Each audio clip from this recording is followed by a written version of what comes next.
Johnny, welcome to the Side Hustle Show. Thanks, Nick. Thanks for having me, man. I'm really excited to be here. You bet. I today am joined by Johnny Robinson. He is at Squeegee God on Twitter. He's the founder, co-founder of OrangeWindowCleaning.com, a window cleaning business in Orange County, California. And he's built this thing to some seriously impressive revenue numbers as a full-time college student. I understand graduation hasn't even happened yet. You're still in school. Yeah, so at the day of this recording is my last day of class, and then I'll actually walk in May or June of 2022. Okay, yeah, you're graduating off the normal schedule, right? Before Right. spring quarter. Well, I stayed a little bit longer, but I finished, so that's all that matters. That's right. See the finish line.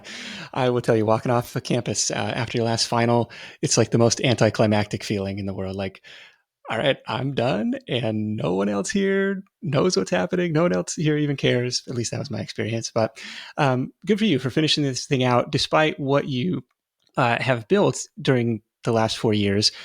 We haven't quite closed the books on 2021 yet, but do you have a sense of where you expect to end up revenue wise for the cleaning business, window cleaning business? Yeah, so we'll do just under 700,000, and that's window cleaning, and then we kind of do like a whole package thing. It's mostly window cleaning, but we also do Christmas lights to keep the guys busy in the off season, so November, December. And then we also have little other side services, not side services, but like services that coincide with the window cleaning, like house washing and pressure washing. Okay. So that's all included in that. Okay. So looking at $700,000 business as a college senior. So what motivated you to finish? If you're sitting on this thing is growing like a rocket ship. Why finish this degree? Yeah, it was really hard because I don't have a why to stay in college anymore, because when I came to college and came to school, it was to get a job and do my 4 years and then get a Right. good paying job right when I graduate. But then I built the window cleaning company, and I barely graduated high school, so I didn't actually graduate high school. I went to continuation school because my grades were so bad, and that kind of haunted me to because I didn't feel like I finished high school. So I going into college, I was like, I need to finish college because I felt like I didn't finish high school, so I just need to finish college. Yeah. Um, Even though I do feel like I could have dropped out even a year or 2 years ago and I'd be fine, and I'm still going to do the window cleaning after college, I just need to have that feeling of finishing. So I put so much Yeah. time into it. Yeah, the idea for a lot of people is go to school so you can get a job, but here in this case you build your own income stream outside of traditional employment. So let's dial this back or turn back the clock to 2017, the idea, the inspiration to get this thing started at a really young age. Yeah. So growing up, I didn't have any types of entrepreneurs in my family. Um, I come from like a pretty poor family, and I thought you needed a degree to start a business. So, like, I thought you needed to go do your 4 years, get a business degree, and then you can open up whatever type of business you wanted. That's how I thought business worked. And I found out after getting my first job and dealing with managers for the first time, instantly after my first, it was a lifeguarding job in the summer of 2016. And during that job, uh, I immediately knew I'm going to ride out this summer. I'm going to, stack some cash up because it was my first job. I had no money, and I'm never going to work for someone again. Like, I cannot do this. And because during the time at the job, I found out you didn't need a degree to start a business, and I started kind of Googling up business ideas. I was listening to your show, how I built this. And my best friend, Sergio, from high school, or actually from middle school, asked me to hang out one day. So I went, we skipped class, we went to the beach, and I asked him like what he wanted to do once he graduated, and he told me he was civil engineering degree, and he's like, I want to get my good paying job with my benefits, and that's what I want to do. I was like, okay, cool. Well, how about this, dude? Did you know you didn't need a degree to start a business? Why don't we go start a business? And thought nothing of it. Nothing really came of it until a week later. He called me and he's like, hey, I been watching some Gary Vee, and I've been thinking about what you said, and I want to start a business. So I was like, okay, cool. Let's start brainstorming. And so Okay. we Yeah, go yeah, ahead. and so we just started googling ideas, and he was just laying on my bed and he's like, dude, why don't we clean windows? And I'm like, car windows? And he's like, yeah, car windows. I'm like, so you're telling me you want to go stand at the gas station and charge like $5 to clean car windows? We're not gonna make any money, bro. And he's like, yeah, you're probably right. But I Google window cleaning and I find out it's an actual industry where people get commercial buildings, storefronts, residential, they all need their windows cleaned. Yeah. And so started watching some different YouTubers. And we're like, hey, we could do this. We watched this one YouTuber and he's like, I sold 48 accounts in 24 hours. My back was against the wall, eviction notices, and now I got these 48 window cleaning accounts. It's that easy. And we're like, why can't we do this too? And that's what that sparked it, and been doing window cleaning ever since. So at the beginning, you were kind of idea agnostic, just scrolling through different lists of business ideas until you find one that sounds somewhat interesting, somewhat doable. Exactly. Yeah. Our whole kind of criteria for a business to start was that we needed to make money quickly, like be profitable quickly. Okay. Was there any research into the state of the market, the competitive analysis in your local area of like other companies already doing this stuff? Not really. I kind of just sent Sergio $75, and he put in $75, and we bought a bucket, a squeegee, and a polo off of Amazon, and just started going knocking on doors. Okay, so this I didn't even know Yelp or Google My Business. Like I didn't know how to do any of that yet. Funny enough. okay, so this is the startup cost, $150 worth of materials, and then hitting the streets, cold calling, just residential neighborhoods, commercial neighborhood. Like, who are you targeting We here? we started with storefronts. So like, I'll tell you a funny story. The first store we pitched was this donut shop. Right, it's still there. It's across the street from my house. And we walk in there, and we're like, "Hey, can we clean your windows?" And they look at us, and they're like, "Yeah, if you do a good job, we'll pay you. Like, we'll pay you if we like it." So we're like, Okay, we're like, sick. Let's do it. We clean the windows, and it's like two small little panes of glass. And what now? If like we were still out in the field cleaning the windows, it'd probably take us 10 minutes. It took us yeah, probably like an hour okay, because we're still learning. And then they decide once we're done, like, yeah, good job. Like it looks really good, but how about we pay you in donuts? And then they stack a box, a dozen size box full of donuts and like the cheesy croissants and stuff, and they give us the donuts. And it was like a midday, so they were all, cold and dried out. But I mean, we were stoked about it, and that was kind of our first job we landed. that But was yeah, the first customer. Nice. Yeah, prove yourself. Like, get some reps in, practice, learn how to actually clean a window. That's probably a good skill to have if you're running this business. What happens after that? yeah, and so after that, we were like, okay, being paid in donuts was cool, but we need to actually make some money now. So the next day, we went down to this little historical downtown area that's maybe 4 miles down the road from my house, and we just started going hard, pitching everybody, hey, can we clean your windows? Oh, your guy's doing it for 20, we'll do it for 15. Stuff like that. We landed our first paying job at this dry cleaner for $12. That took us an hour and a half. Um, For two people. Two people, yeah, $12 an hour and a half.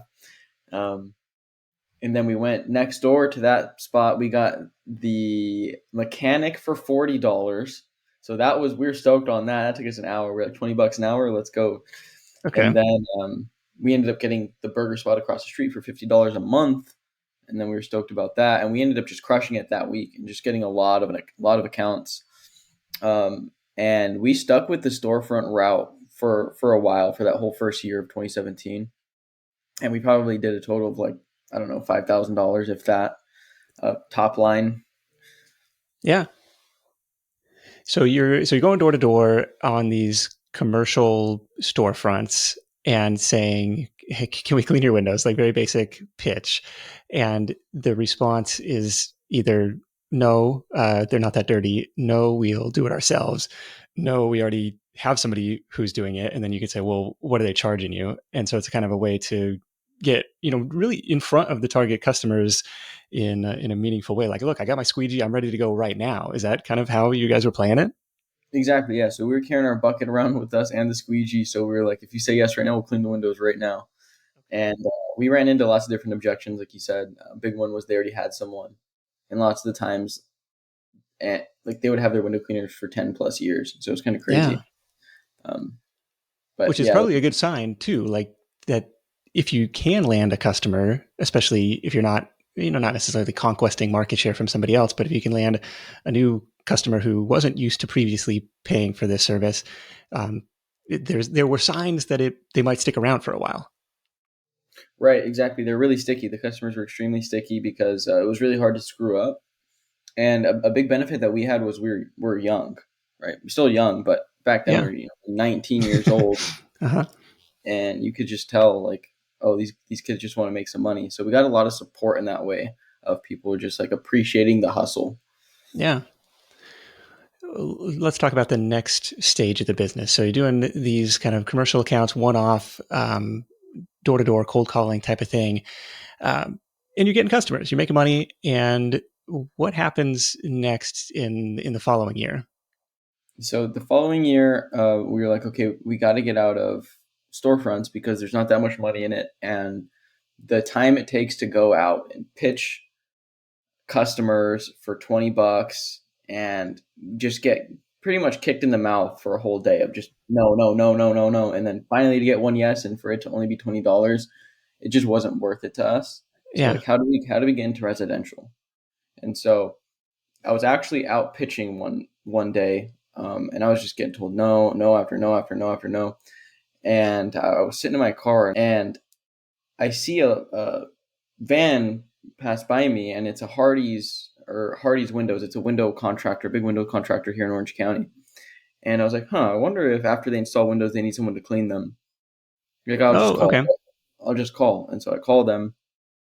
I'm like, hey, do you guys need window cleaning for the stuff you guys install? And they're like, no, we do that in house. And I was like, oh, damn. So I thought I was like some mastermind sitting in my car that I was about to get so much work. And then that happened. And I was like, okay, who else could refer me to residential houses? And so I'm like, oh, probably maid services. I know maid services don't carry the right equipment to clean residential windows, especially 2 stories up on the exterior. Yeah. So let me call the maid services. So I called the first three on Yelp, the top three, and they were like, yeah, I'll pass you some window cleaning work. Just give me a little kickback. So it's like, all right, perfect. The first two I called of the three, um, we structured a deal where they would refer us and we'd give them 15% of the job. So that's how we started to get our first residential work coming in. Oh, interesting. So setting up a strategic partnership type of thing. We're looking for who your target customers are already doing business with. In this case, the maid services. Hey, you're already spending money cleaning the inside of your house. Why don't you make the outside look nice? We have a trusted partner in this window cleaning arena. Did they ask for any sort of references, like check the quality of your work, or just like, hey, nobody else has ever called us up Uh, about that before? Sure, we'll send you some work yeah. for 15%. So the first one, we actually had to do a job for free so she could start sending us work, and we did her friend's house and Okay. city nearby. And she ended up really liking it, so she started giving us work. The other ones, they wanted to meet us at their office, so me and Sergio showed up all like dressed out, like business attire and everything. Showed up, and they were sitting there like with their normal clothes on. I could tell they were like look at these kids, like type of thing, you know. So it was kind of funny, but they met us in person, and they were cool with it. So I mean, it worked out well, and it got us some jobs. But the real turning point didn't come until we started to understand reputation and digital marketing. So once one of those cleaning companies actually told us, hey, you need to make a Yelp account. You need to get reviews on Yelp. And so we're like, okay. We just took her advice. We made the Yelp account and we started asking all our customers, hey, can you leave us a Yelp review? Can you leave us a Yelp review? And slowly but surely, the Yelp reviews just started flowing in, and we ranked on Yelp on the first page. And then we started to see so many more jobs come in just organically without spending any money on Yelp. And we're like, wow, we should do this with Google My Business too. And so we started learning more about different softwares that we could add on to help us get more reviews quicker. We started to look at competition now at their websites. We saw that their websites were bad, like 99%. You can't get a quote online. Okay. We were like, how do we do online quoting? How do we make a nice website? And we started kind of just figuring all this stuff out and spending a bunch of money, like all the money we were making, we started spending on different softwares and different kind of systems. Some things worked, some things didn't, and we just the stuff that didn't work, we got rid of it, and the stuff that stuck, we just continued to double down on it.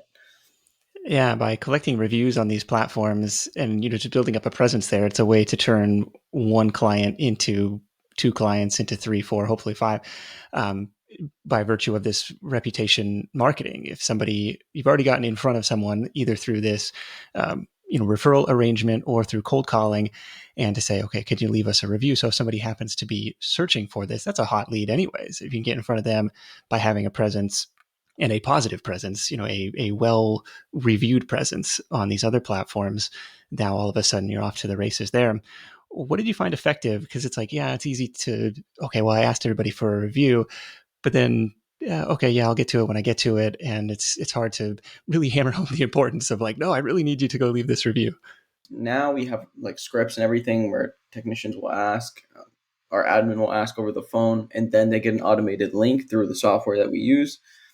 So the software that we use really helps us. Like, so we on Google My Business, we went from 5 reviews to I think we're at like 140 now in a year. Wow. So that's been great for us. And What's then the software tool? it's Nice Job, so nicejob.co. But yeah, it's a lot of almost being pushy, um, without making it feel like we're being pushy in a way, if that makes sense. So like you really have to like, hey, can you leave that review? Can you leave that review? Yeah. But word it in a way in which you're not bugging them.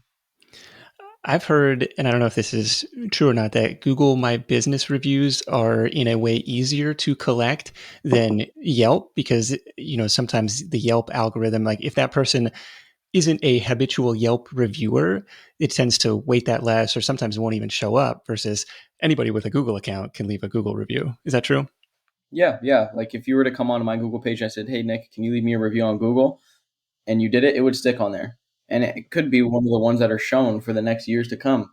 But if I say, hey, Nick, can you go on Yelp and leave a review? I guarantee you somehow Yelp is going to know that it's not legitimate and they're going to put it in not recommended.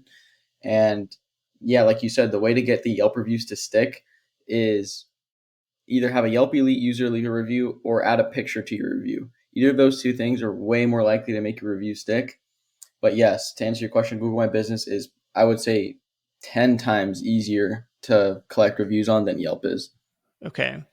Did you do anything else with the Google My Business profile listing to make it stand out or have it rank better, or were reviews really the main factor there?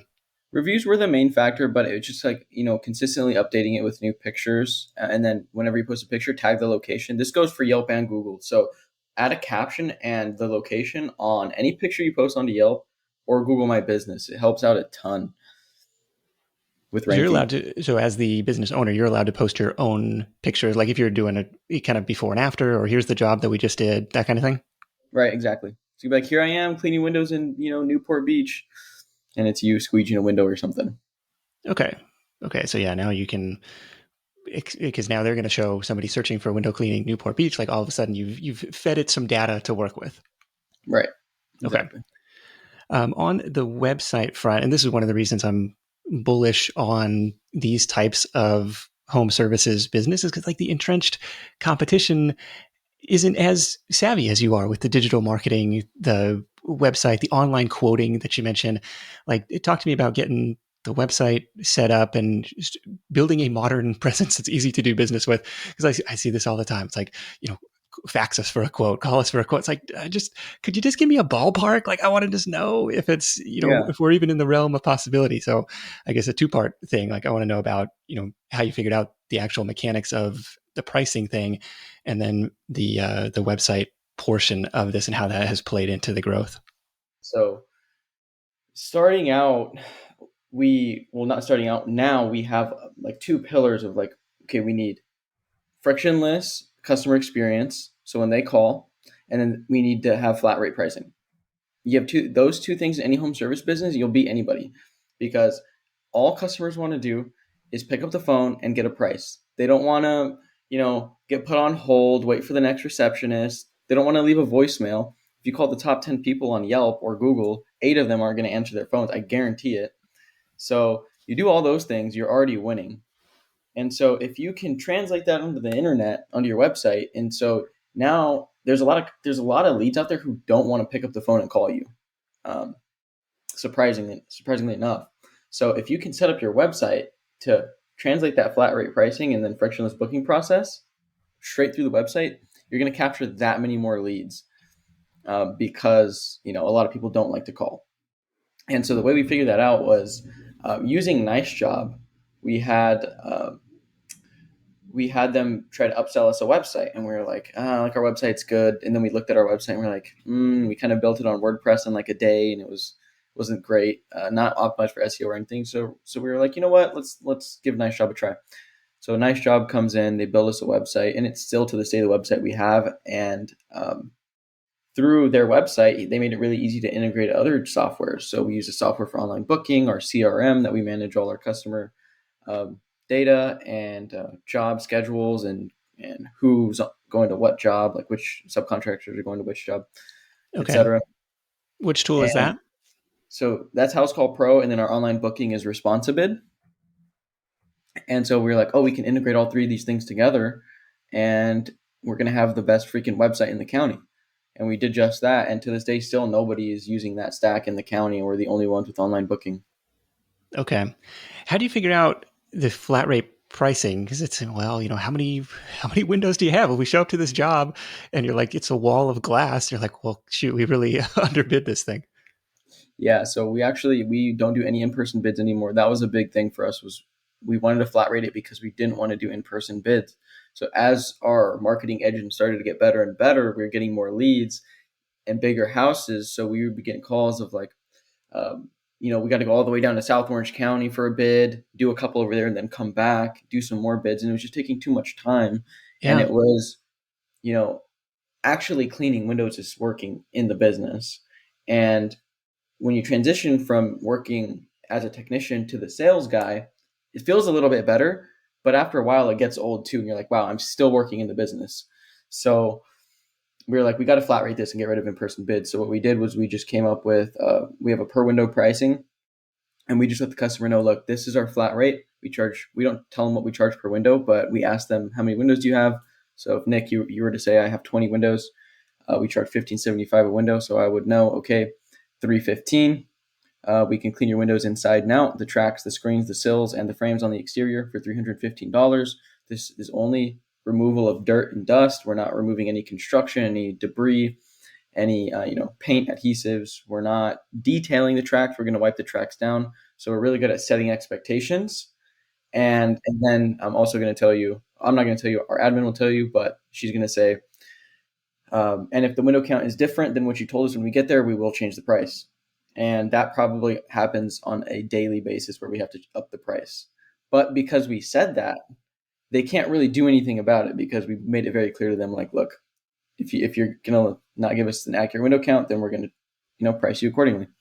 Are people deliberately undercounting their windows, or they're just like, oh, shoot, I forgot about that one on the side of the I think house or whatever? I think 99% of the time it's just like they don't either, they'll count like four windows as one when it's like obviously there's one window, but um, I think Like a most of the time it's not multi-pane. on Okay. purpose. Yeah, it's not on purpose most of the time. I think sometimes though people do try to get better prices by giving a lower window count. Okay. Fair enough. Like, oh, wait a minute. Maybe they won't. Maybe they won't call me on this. Um, okay, so you and Sergio are in class during the day, during the evening, and the phone starts ringing. Like, what's that process like early on? And it sounds like maybe you got admin people to help out with that now. But curious how you have started and what you've transitioned to there. Yeah, so for the first 3 years, I was taking all the calls and I was still using my personal number. So I would sit down in class, my phone would ring, and if it was a number I didn't know, I knew it was for window cleaning. And Okay. so I I always put the business first. So as the business started to pick up, I would not care about school because I'd be like, okay, I don't. Even if I'm in a final right now, I'm going to step out of class and take this because it could be $1,000 job. You don't know. Yeah. So it was just constant like, oh, phone's vibrating. Let me step out. Let me take it. I'll either book it or don't. Come back in, and sometimes I'll come back in, and right when I sit down, phone starts ringing again. So I have to go back out, and then same thing when we're in the field, right? So if we're out there cleaning windows, there's one point where Sergio did a job pretty much by himself because I was just getting nonstop calls on the phone, and they're gonna hear me like freaking grunting on the phone cleaning these windows and stuff. So it's kind of not a good look to be sitting there cleaning the windows while I'm talking on the phone. So that also created problems with like production and getting jobs done quick because I was taking phone calls. So Yeah, yeah, your fun time. professors and your classmates like, who is this guy? What's going on here? Yeah, probably. I mean, I don't know. They never really told me anything, but Fair enough. yeah. And what's the phone setup today? So we have an admin taking all the calls. Initially, we had an in-house, or not in-house, but here in the United States, we had an admin that we were paying to answer the phones, respond to emails, basically full office manager. So took care of everything. That was to this day my best hire ever. Uh, like having an admin take all of that off your plate is just it's so nice and freed up my time a lot. But she had to go on maternity leave. So that when she left and went on maternity leave, we realized we had a lot of holes in the business, and we had to plug those holes. And so we tried to hire another admin here in the U.S., and we weren't getting anyone quality. And so we kind of asked each other like, why don't we just try a virtual assistant? So we hired a virtual assistant from the Philippines, and that's what we've been doing ever since. And she's been crushing it. She's closed on average about 3 grand a day, and she does it all from the Philippines. So Wow. So she's working night shift, her time, answering the phones for you guys and setting up jobs. exactly. Did you have any uh, hiring criteria that you were specifically looking for in that job search? No, not really. We hired the first one we interviewed, and she's been killing it. So she's great. She's amazing. Okay. Wow. Um, 3 grand a day. That's doing some serious volume now. How about on the fulfillment side? So it sounds like you have transitioned out of get up on ladders and doing this stuff yourself. So talk about the delivering logistics of the actual jobs. Yeah, so we ran the whole company off of W-2 employees. So we up to a point we've had 7 W-2 employees, but we've since switched to using subcontractors. And when I say subcontractors, they're actual subcontractors. I'm not just calling them subcontractors, but they're really employees. So we during the summer we bought another window cleaning business, and that doubled us overnight, and we got 2 universities with that business that we had to fulfill on top of you know like $50,000 worth of residential. So we were like, how do we do that? We don't have the team. We don't have the money to not the money, but we don't have the time to find a truck, get the equipment for that truck, put the rack on the truck, and then put out this hiring campaign, onboard all these guys, train them. It just was taking too much time. So we tried out a hybrid role of, okay, we're going to put the W-2s on the universities and we're going to use subs for the residential. And the subs were just outperforming all the W-2s because they were other business owners and they had their own equipment already that they cared about, and they've been cleaning windows for a while now. Okay, So so these were already established window washer, window cleaning companies to say, and so you can approach them and say, "Do you need any help filling up your schedule? We've got some extra work we could use a hand with." right, exactly. Okay, and And then you just actually take you need a take a ones like margin on top. hmm Yeah, I wouldn't necessarily call them established window washing companies. They're more so guys because the way we structure it is the subcontractor takes 50 to 60% of the job. We book it, we handle all the customer complaints, we handle the pricing, all of that. They just complete the job. So we're in a way like their marketing arm, right? So they don't have to worry about getting jobs. They just get spoon fed jobs and they take a lower cut than they normally would. An established company would never take that deal. So it's more so guys who invested in their own equipment and invested in all their stuff and they like to clean windows and they just want to get the work. Okay, so you're removing all of the non-labor elements of this. Like, look, I'll tell you where to show up. This job is already booked and paid for, and then you, in exchange for not having to deal with that, you take a slightly lower price than you normally would get. Right, exactly.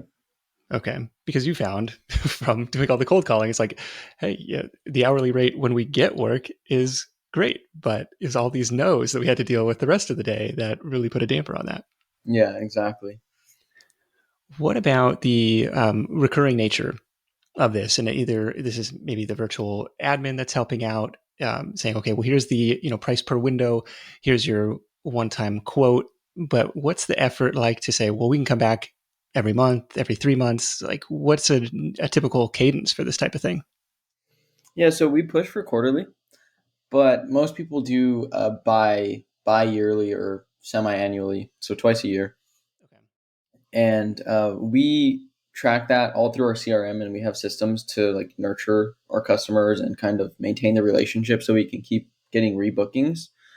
And the way we do that is just a simple email campaign and text campaign combined, where we text them and say, hey, it's been 3 months since your last cleaning. Would you like to get on the schedule? So every customer is getting a follow up that's automated exactly 3 months after their last service. This is through House Call Pro. Yes. Okay.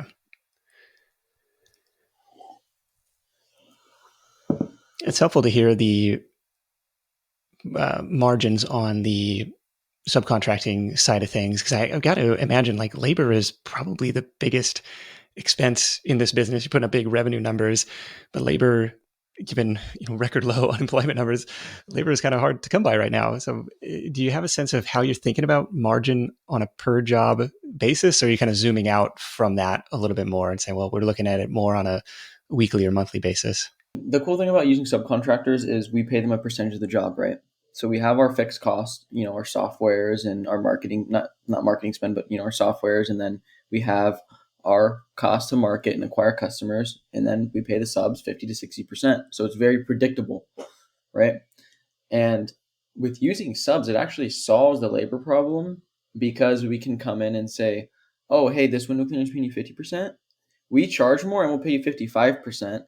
And we'll give you an opportunity to get to 60% if you stick with us for 16 jobs, right?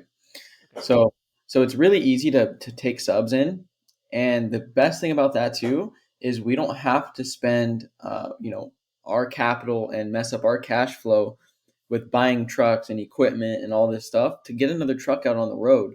We just have to find another sub. So it's gotten to the point where it's just turning dials. So it's, oh, I need 100 extra leads this month. Okay, let me crank up the ad spend a little bit. Where are you buying ads?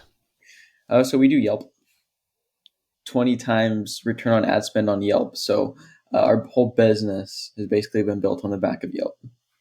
Interesting. Do they let you bid by keyword, I guess? If somebody is searching window cleaning, you want to make sure you show up at the top. Yeah, so they have categories, and then within each category they have keywords that you want to rank for, and there's keywords you can also block out, and then you have zip code targeting in there. So it's pretty cool. It's Okay. super easy to get set up, and it's great. And we just kind of got a little bit better than the next guy at making our ad look good. So I think that's part of the reason we crush it on Yelp. What do you have in your ad? Now I got to go like search and curious to see what it looks like. Yeah, so we have a picture of me and Surgeon. We're standing there next to our wrapped trucks with our arms crossed, smiling. And if you look at all the other ones, it's just like it's maybe like a logo, which is not bad, right? But most logos aren't great looking, or it's some like pixely Android photo of someone cleaning a window or something. And so when you see two young guys, professional looking with the polos with the wrap trucks, it gives a real professional look to it. And then we have the portfolio right there, which is a Yelp add-on in their ad package. And so Okay. it actually makes your ad look a little bit bigger. So when you're competing against 9 other advertisers, yours is going to be bigger and takes up space, which creates a more likelihood to get clicks. And the portfolio is like pictures of past jobs. Exactly. Okay. Sounds like you're making some investments in branding, not just in marketing, but in, the professional looking polos and the truck wraps. And that's something that subcontractors aren't necessarily going to do. They're not going to wear your shirt, or maybe they are, but like they're not going to have your logo slapped on the side of their truck. Does that matter to customers, or like, I don't know, curious what's your take on No, that? it doesn't. I kind of have a contrarian take because most people will say, "Oh, like when we told our other home service friends we were switching to subs, their biggest thing was like, oh, you're gonna ruin your brand equity, or you're gonna dilute your brand." That's what they would tell me, and I was like, "All right, we'll see." Right? What I've realized is most of the branding and the customer service comes from digital and online. So if you can present yourself in a way of, wow, this company looks really professional, really good, as long as you're not sending out, freaks to clean the windows and they're like pretty pretty normal people, the customer's not going to care. They're going to care about the booking, the customer experience, the follow up, right? So when our admin calls, when the job's complete, and say, "Hey, how was it?" shows that we care and Okay. that we look like a professional company online. It doesn't necessarily matter as much in person. Funny enough, because our best subcontractor is he actually has an employee too, and they just wear great normal gray t-shirts. They have a great truck. They get tipped great. They get tons of reviews. So hasn't really changed much. Okay. That was a just want to pause on that. Like having the admin call after the job to follow up, make sure everything is okay. I Mhm. imagine that is a pretty cool touch that probably doesn't happen with a lot of competitors. So I think that was a cool thing that you just mentioned.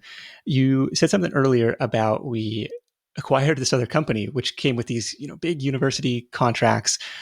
Your talk to me about this growth through acquisition, because it seems like, well, if I'm going to buy another company, that's going to take a ton of capital. But my understanding is you went about it a pretty creative way. Yeah. So I had just been listening to a ton of podcasts on like acquisition entrepreneurship and how to acquire businesses, and um, you can kind of through the SBA and some creative deal making, you can buy yourself into a really good paying job. So I started down that rabbit hole, and I was like, wait, I can use these things that I'm learning, and I could buy another window cleaning company, apply it to my window cleaning company, and we can grow faster. But we didn't have that much cash. So um, what happened was, coincidentally, I was listening to all this stuff and I was reading like Harvard Business Review, how to buy a small business. I was like just consuming all this information. And a buddy of mine in my networking group called Litip, it's similar to BNI if you're familiar. He called me and he's like, "Hey, I have one of my Medicare clients." He was the insurance agent of the group, and so he's like, "One of my Medicare clients is retiring, and he's got a window cleaning business in the neighboring city, literally right next door to me, Okay. and he needs to sell it. He's 65 or something, and he wants to move." So I'm like, "Oh my god, this is perfect. He wants to retire. No one else is going to probably buy this business." And I assumed that he was still really involved in it, and that turned out to be true. So I was like, I could probably get a really good deal on this. And we met, and lo and behold, doesn't have profit and loss statements. He brings, a one-page sheet of all the equipment that he has, and then his trailing 3 year revenue numbers, but they're labeled as profit, right? And so it's like a $250,000 a year business, but he labeled it profit. So I'm like, wait, hold on, you're making $250,000 in profit?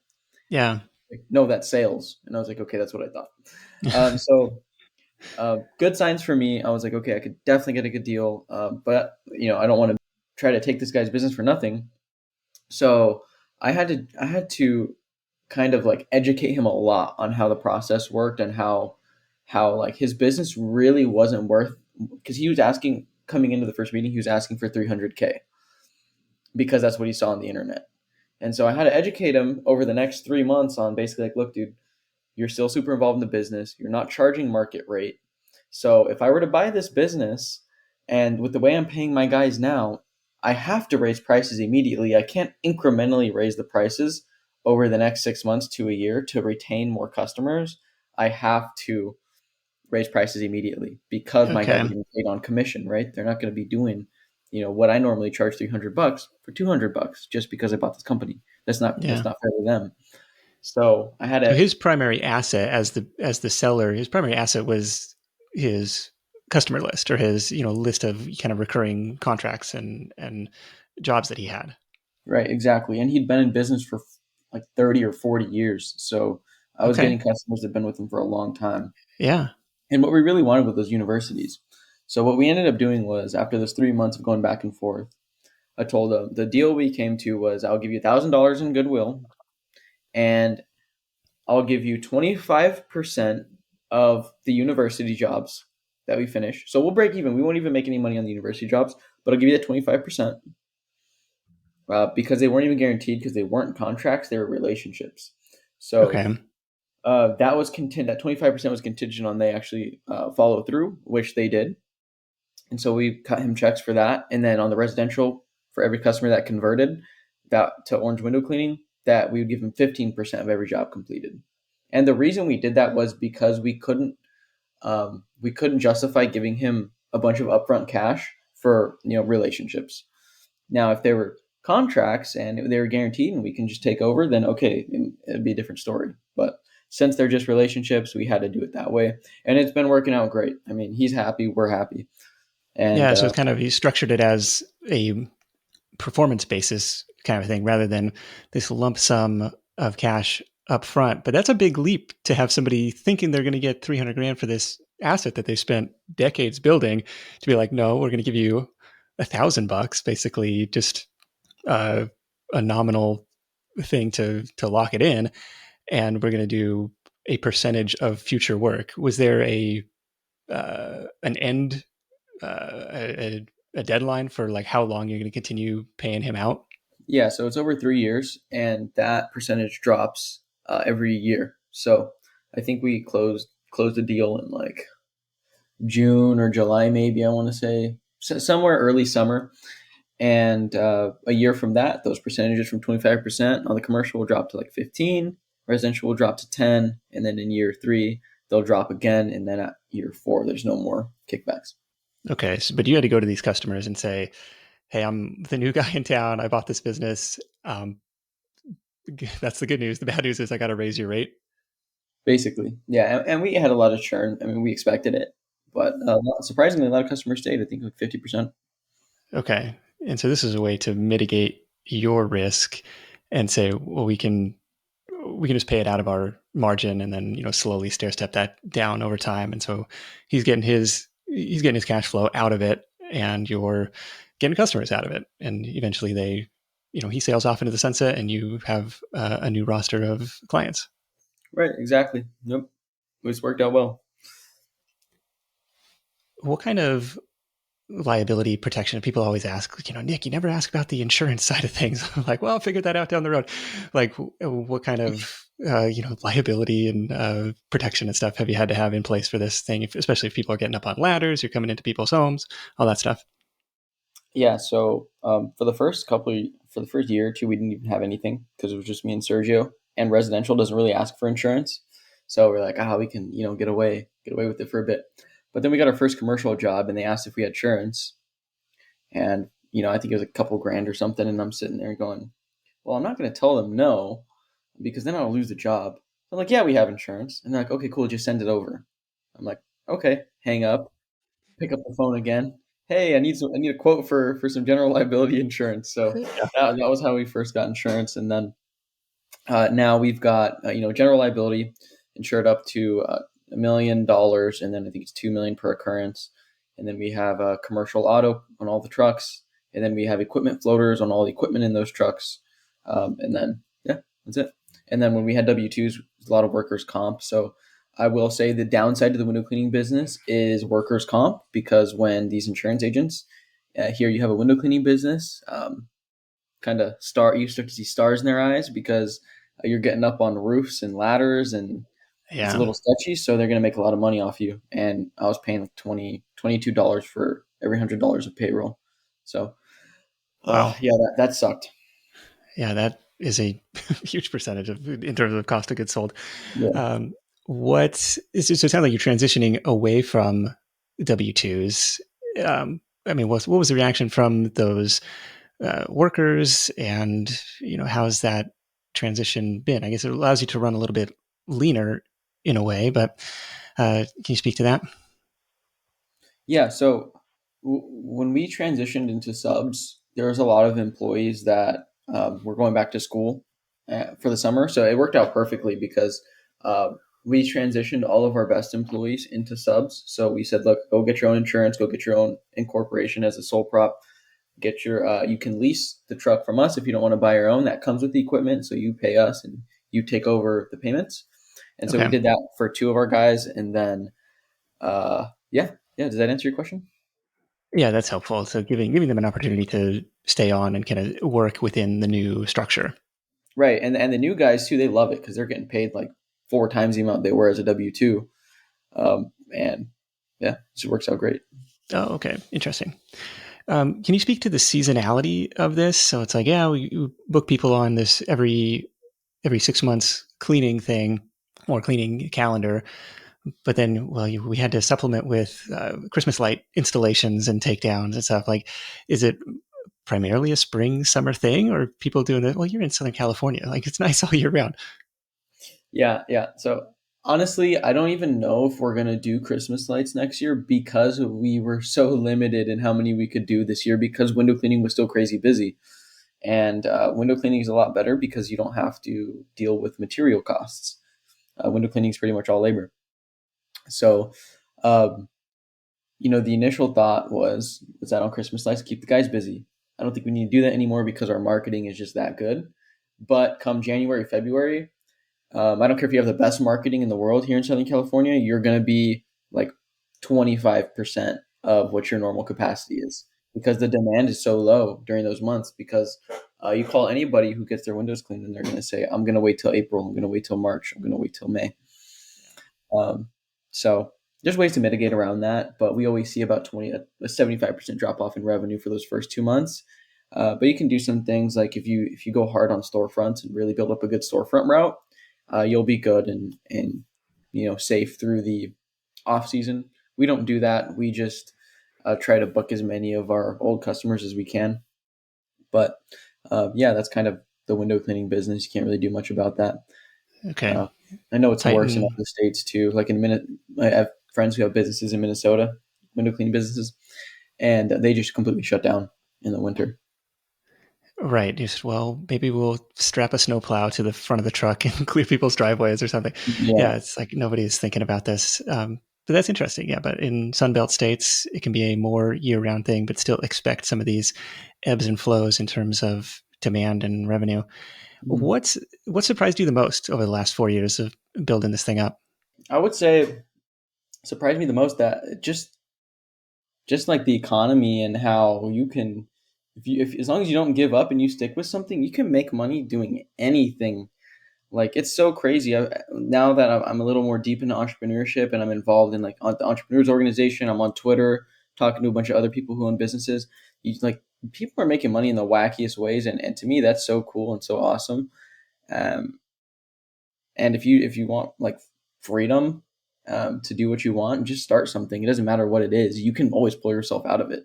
Like I hated cleaning windows all the whole time I did it. Cleaning windows sucks. It's freaking hot, slipping on roofs, almost falling off roofs, hanging when we didn't have like equipment. We were hanging out of windows, um, getting cut up. Like it was terrible, but it was worth it because now I can run this business from wherever I want, and it just kind of prints money for me.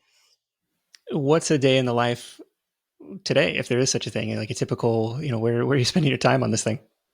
Yeah, so we kind of took the foot off the gas towards the end of the year, but we launched a maid service recently because we're like, okay, we want to test our marketing and our abilities of using subs because the reason subs are great is you can scale really quick.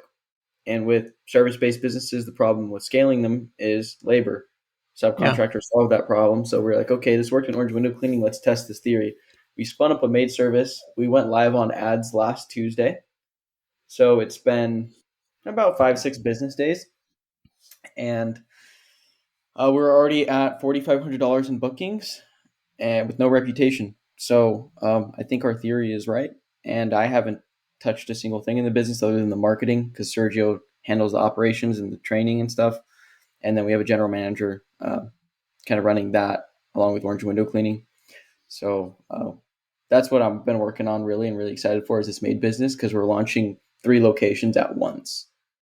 So we fully remote 3 locations at once. We just got Orange County launched, so I'm working on San Diego and Los Angeles. And our goal, I posted on Twitter, so I'm like doing this as a public thing.